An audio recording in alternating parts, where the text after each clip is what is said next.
የቅዱስ ሲኖዶስ ምልአተ ጉባኤ በአመት 2 ጊዜ የሚከናወን ሲሆን የዘንድሮም የጥቅምት 12 ቀን 2018 ዓመተ ምህረት ጉባኤ ብፁዕ ቅዱስ አቡነ ማትያስ ቀዳማዊ ፓትርያርክ ርዕሰ ሊቃነ ጳጳሳት ዘኢትዮጵያ ሊቀ ጳጳስ ዘአክሱም ወእጨጌ ዘመንበረ ተክለ ሃይማኖት መሪነት ብፁዓን አበው ሊቃነ ጳጳሳት በተገኙበት በመንበረ ፓትርያርክ ቅድስተ ማርያም ገዳም ተካሂዷል።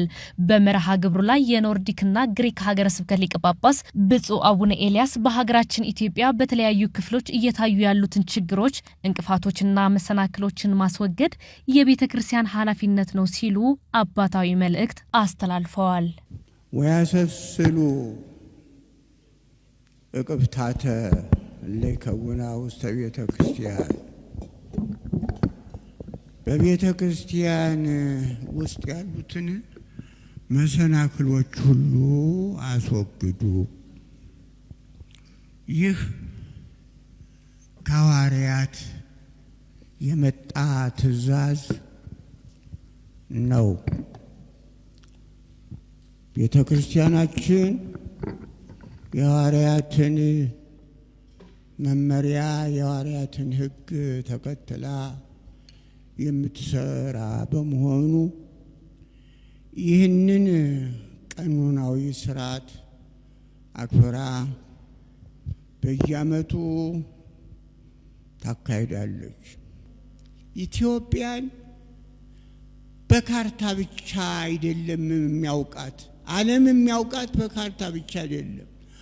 በትልቁ መጽሐፍ ቅዱስ ኢትዮጵያ በማይፋቀው ቢፍቀው እንኳን በታሪክ የሚያስጠይቅ ኢትዮጵያ የሚል ስም ያለን የተሸከምነ ይችን ታላቅ አገር ብዙ ጊዜ ችግር በሚያጋጥማት ጊዜ እንቅፋቶቹን መሰናክሎቹን ሁሉ የማስወገድ የዚች ቤተክርስቲያን ስልጣን ነው።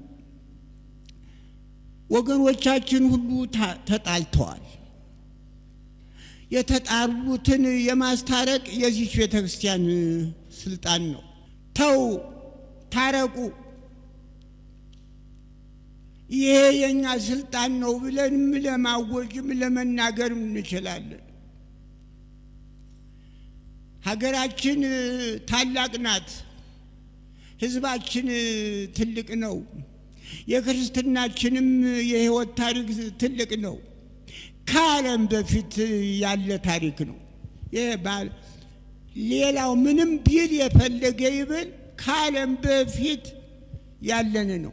ኃያላኑ ሳይኖሩ የነበርነ ነው። በመንግስትም በኩል በእምነቱም በኩል እንደዚያው ነው።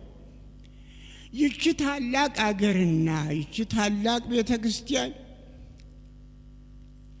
ዓለም እስከሚደነቅ ድረስ እነዚህ ሰዎች ምን ሆኑ?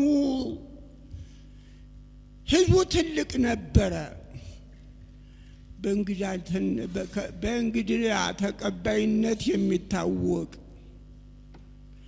ሳይለይ የዚህ ሳይል ምን ነካት ኢትዮጵያን፣ የኢትዮጵያን ህዝብ መነካው እስከሚባል ድረስ እኛ ይህንን ከባድ መሰናክል ሐዋርያት የሰጡነን መሰናክል ያዘዙነን፣ ይህን መሰናክል እንድናስወግድ ያዘዙነን ይሄ የሐዋርያት ቃል እንጂ ከዚህ የተሰበሰቡት የአባቶች ብቻ ቃል አይደለም።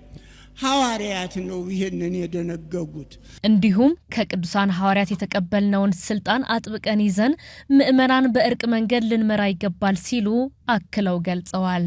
አንድ ህዝብ እስፈሱ ሲጋደል ትልቅ እንቅፋት ነው፣ ትልቅ ችግር ነው፣ መሰናክል ነው።